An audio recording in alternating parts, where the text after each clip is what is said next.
So, welcome to this webinar on getting your anger under control.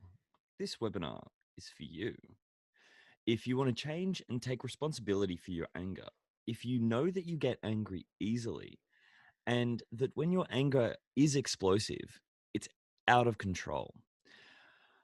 Uh, the main underlying concept we'll be focusing on is impulsivity because that's the main underlying concept of this explosive anger. I don't want to waste your time and for you to continue to watch this if you believe that everything that's bad is someone else's problem or someone else's fault, that you don't have an issue and you believe it's not too frequent or not too severe, that it's not a big deal. If you strongly believe that no matter what, you won't change, if you believe that other people have to make the better effort not to annoy you, and if you think that your actions are justified and that other people deserve what is coming for them, and of course, if you strongly believe that this is just who you are, and no matter what you think, that the way that you express your anger is your right. Before we get into anything, you can change. These things can get better. You can take control of these things. If you really don't believe that, then this is something where you may have a psychiatric condition and may require professional support to address your symptoms by a medical or allied health practitioner. And I urge you to go see them. But if you do have some inkling that you can change, then let's keep on going. So here are some of the problems that cause pain from impulsive anger. You can have poor sleep, a loss of control over emotions, negative self view, a low confidence and self esteem, problems with authorities, problems in intimate relationships, as well as social relationships, and increased risk of suicide and self harm. So, whilst you might know what anger means to you, it's worth looking at it to see exactly where the problem lies. Of course, the focus of our webinar is on managing impulsive anger. So we need to look at impulsivity and how it makes our life a bit more challenging. So we all get angry, and we all know how our body reacts when we're activated. We know exactly what we do when we get angry, and you might recognize some of the thoughts that you're experiencing when you're angry. So, your body, how does it change? Do you notice that your muscles get a bit more tense? Do you feel hot? Does your breathing get faster? Do you shout, scream, push, or try to remove yourself from a situation? What are your thoughts in this moment? Often, people say that they can't think straight or they don't know what they are thinking. They say that they simply feel angry, but often just don't know what it is. Maybe you're angry at your girlfriend or boyfriend because they're disrespectful. Maybe it's your boss. Could be anything. Anger is an emotional response to threat, injustice, hurt, or frustration.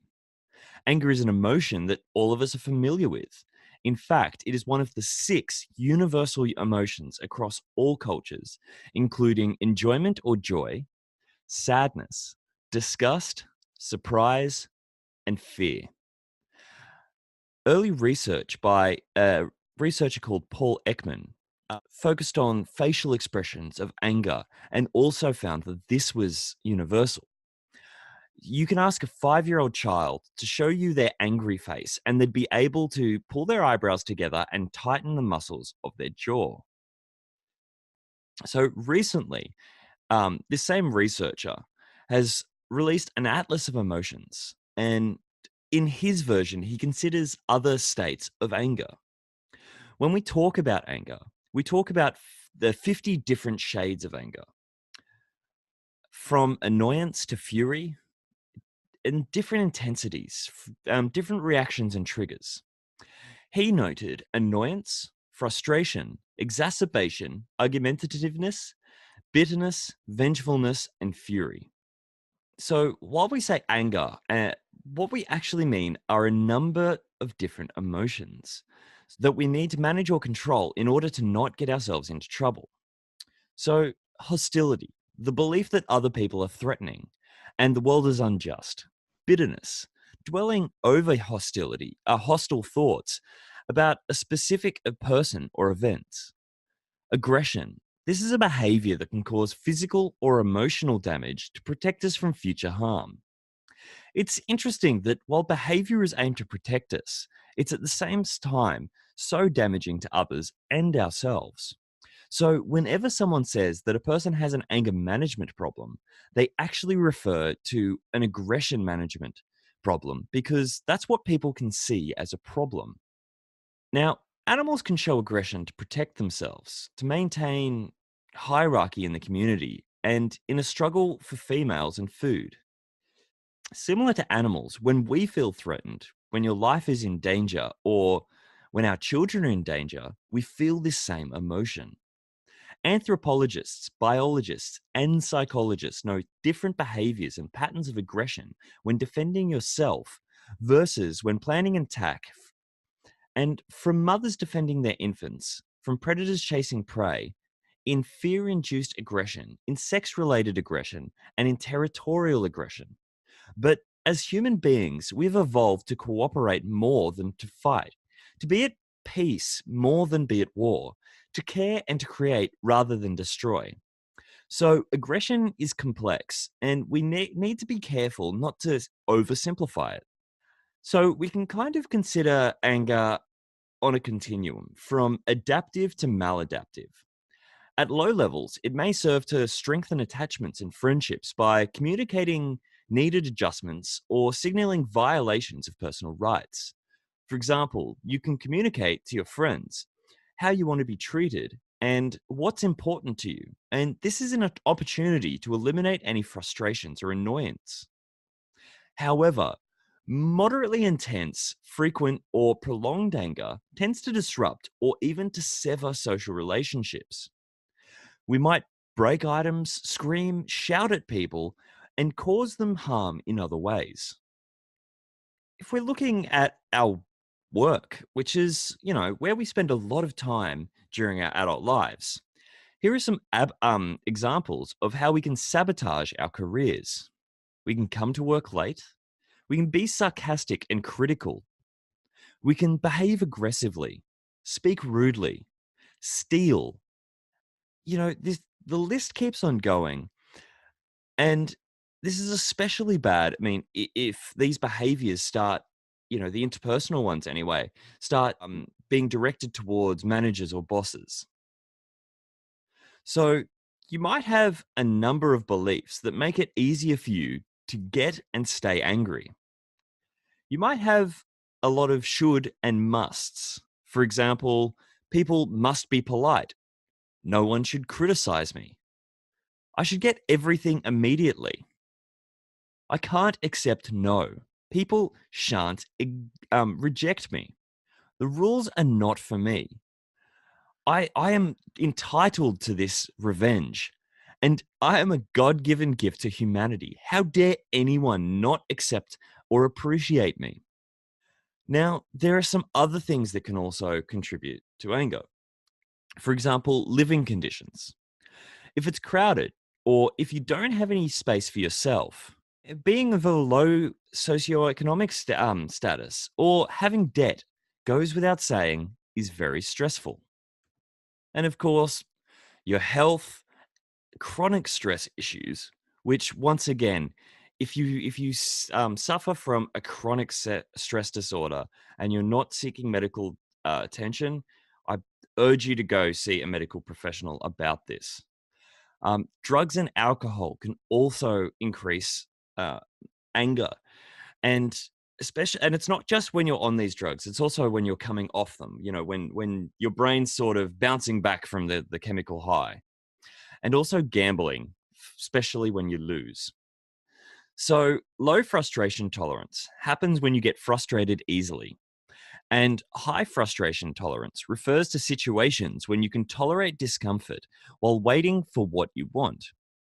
For example, you remind yourself that while you really want to get something quickly, somewhere quickly, it is what it is, and you can't beat Sydney traffic or wherever you are. So there's no point in getting stressed about it. You will get to your meeting earlier If, and only if, the traffic gets better. Screaming at other drivers, honking your horn, and flashing your lights will not make anybody speed up. Now, when you vent, you let out your feelings of anger and getting things off your chest.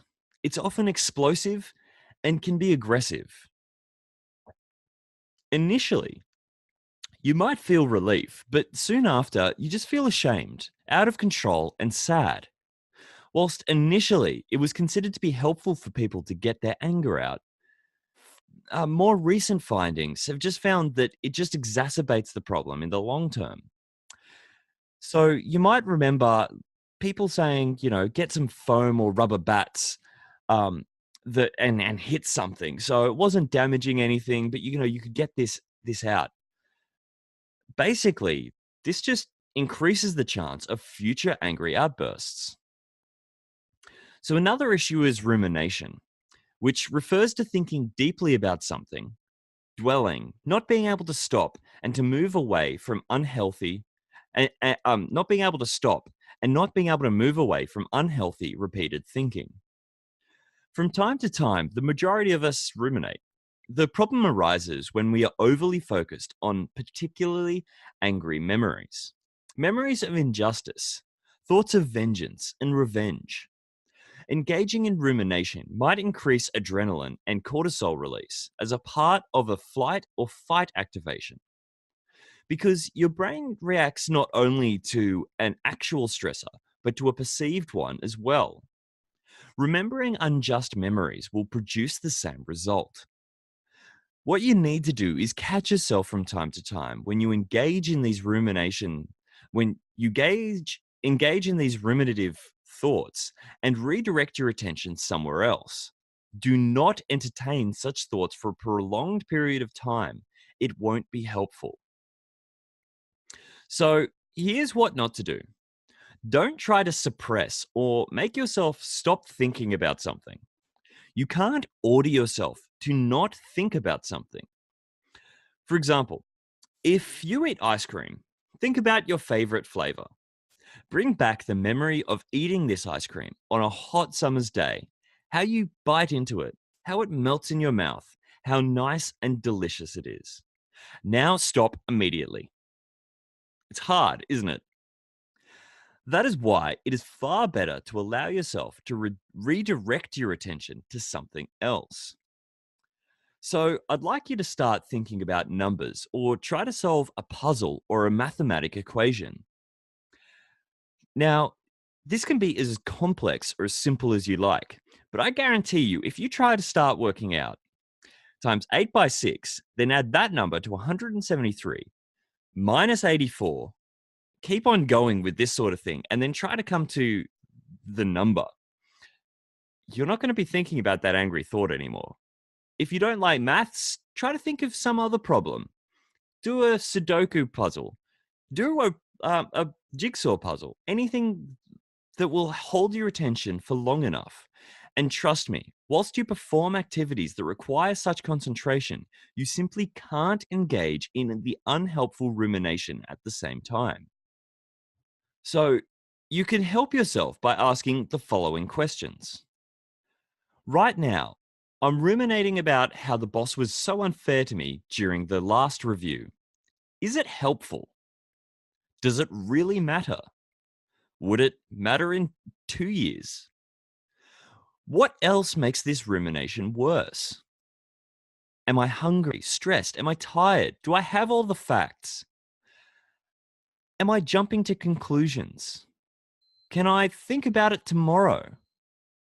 Do I really have to do something about it right now? Am I being objective? Am I taking myself out of the situation and thinking, am I being unreasonably angry or do I really have cause for this? And is there a better way I can display this? So, in terms of frustration tolerance, you might have heard of something called a marshmallow test. Now, I'll get back to that in a second, but basically, the frustration tolerance is when you're able to tolerate discomfort or distress. If you can't wait at all, it means that you have short tolerance for frustration. And if you can, that it means you have high frustration tolerance. So, speaking about the marshmallow test, this was a few years ago that it first started, and it's an ongoing thing. Basically, what they'd do is they'd sit a small child in a room and stick a marshmallow in front of them on a plate. And they would say to the child, I'm going to leave the room. If you can wait for 15 minutes, I will give you 2 marshmallows. Or you can take the single marshmallow now. They'd leave the room. And this is how they would be able to test um, the frustration tolerance. Some kids were able to, who were able to wait, scored as more competent than those who did not in their high school exams. So it kind of proves that being able to deal with frustrations and go for the long term does have a big impact on your life. So, impulsivity, or the difficulty of controlling behavior and resisting urges, can be a feature of some disruptive, impulse control, and conduct disorders. Impulsive behaviors are spontaneous, unplanned, reckless, potentially dangerous, rash, and or performed without due consideration of their consequences. Impulsive behaviors have been posited to be the manifestations of low self-control and low effortful control, and also to reflect deficits in executive functioning. Basically, the this is what I want to do, this is how I'm going to do it. And the basic cognitive processes that underpin problem-solving behavior geared towards the attainment of a future goal. So, when we've got dysfunctional impulsivity, they can they can come out in a few different ways, like lower academic grades, higher aggression and violence, impulsive shopping, risky driving behaviors, and arguments. It's that snap decision in the moment when you think, no, I don't want to be treated like this. You don't deserve this. And then you yell at somebody instead of calmly explaining the situation. Obviously,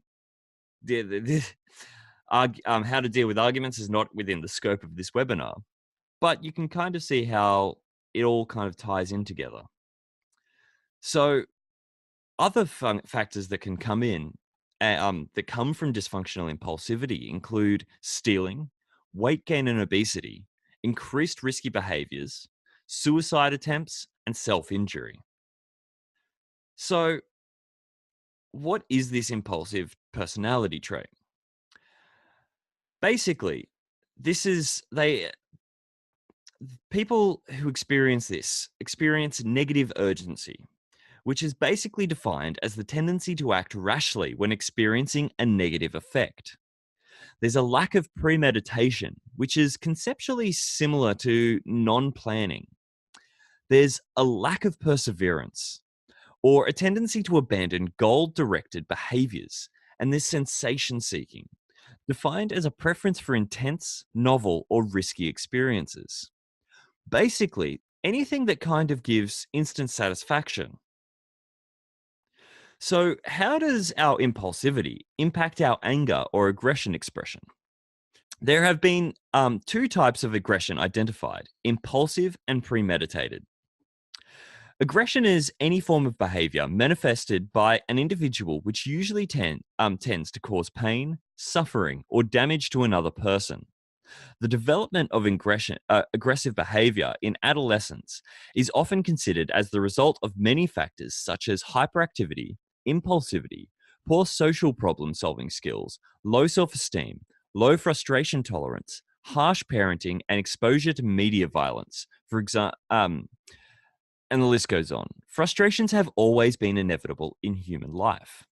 It occurs in situations where a person is blocked from reaching a desired outcome and serves as the primary or precipitating factor in the initiation of aggressive behaviors. It is an inability to tolerate frustration, which leads to mental breakdown, maladjustment, and problems in interpersonal relationships and produces hostile anger. The human capacity to exert self-control is unarguably one of the most powerful and beneficial mechanisms that led to the adaptation of the human psyche to its ever-changing environment. In humans, aggressive behavior has seemed to exponentially increase in the last few decades. According to the World Health Organization, the number of fatal victims in interpersonal conflict, which is basically just conflict between two people, was almost twice the number of war victims. More recent reports have showed that at least 700,000 people die each year as victims of aggressive assaults. So let's look at an example of road rage. Road rage isn't about the road, it's about the rage. High anger drivers have the following characteristics typically. They're highly judgmental of other people's drivings. They have contempt for how others drive. They have more vengeful thoughts about other drivers. They take more risks whilst driving. They speed, switch lanes, tailgate, and run yellow lights. They experience anger on a daily basis. They experience anger outwardly, like yelling, honking, finger pointing, and tailgating. They have less control over their emotions in general, and they tend to react impulsively when frustrated. So let's look at when it increases self harm. People who are vulnerable to suicidal behaviors and self harm are often impulsive.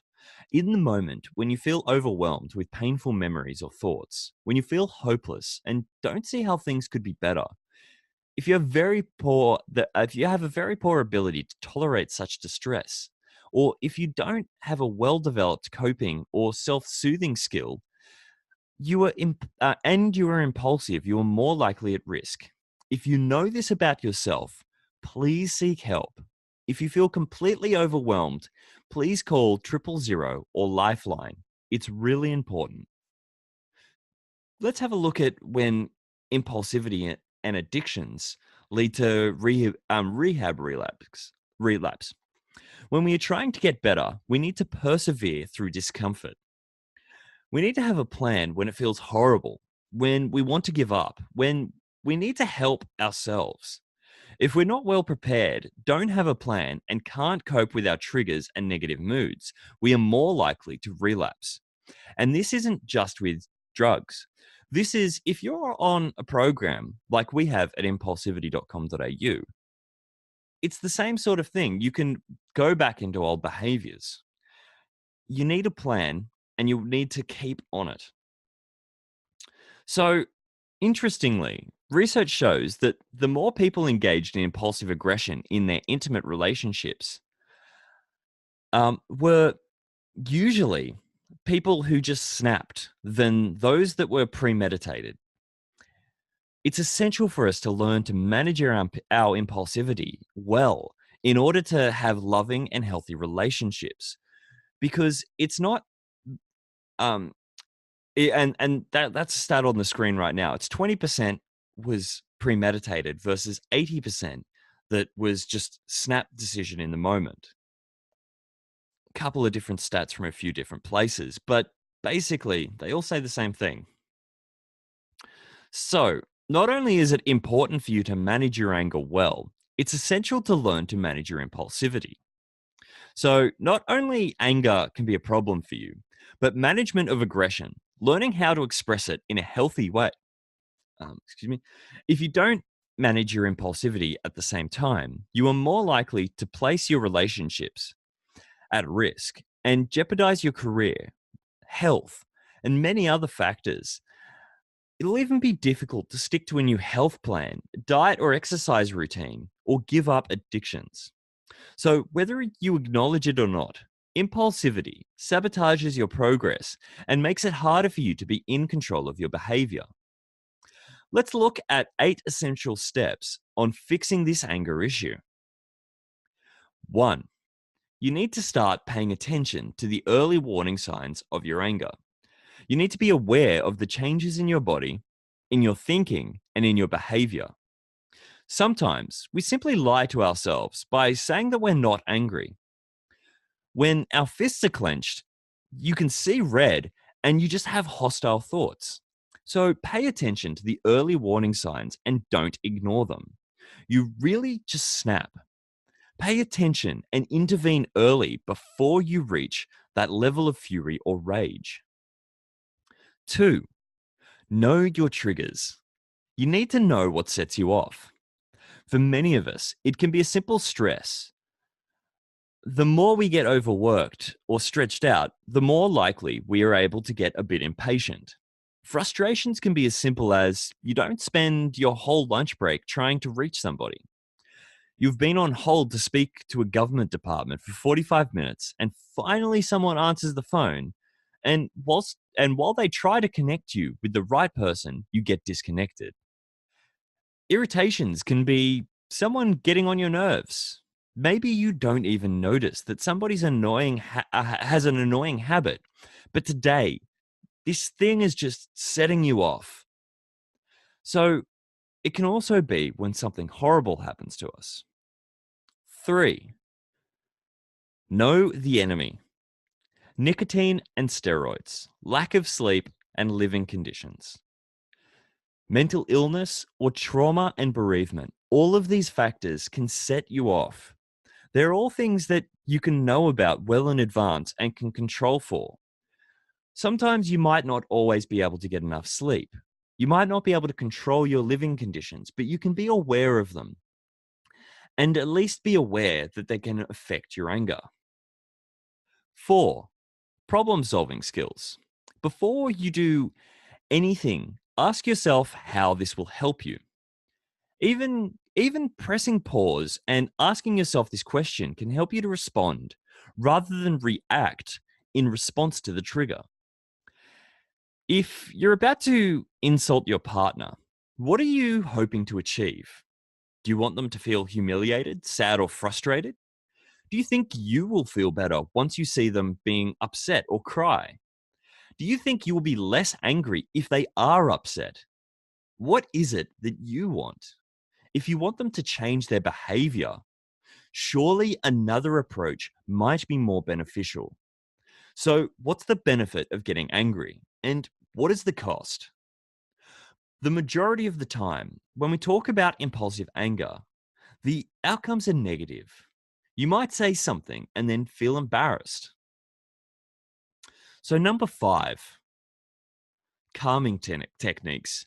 Basically, removing yourself, whether it be physically or mentally, from the situation. You can use mindfulness exercises, just focusing on your breathing, visualization, just stepping out of the room for a second, or even something as simple as lowering your voice will help. Number 6, daily monitoring. It's important that you check in with yourself throughout the day to see how you feel and what you experience throughout the day in this emotional state. So every day you can start practicing reflective skills where you ask yourself, how do I feel right now? Why do I feel this way? What can I do to move from this number, if you rated your how angry or not angry you were on a scale, to a lower one? Number 7, choose to change. See, you can change, you can learn, you can decide things for your future, you can try again, and you can plan to succeed. But you need to choose to do so. Number 8, be in control of your behavior at all times. This is just a very short webinar and a very brief look at what we have in our main course at impulsivity.com.au. In that, we teach you how to be in control, how to achieve and maintain the relationships you want, how to be fit, healthy, and successful, how to feel strong and confident, as well as proud, how to give up unhealthy thinking patterns. So, think about how your life is going to be different.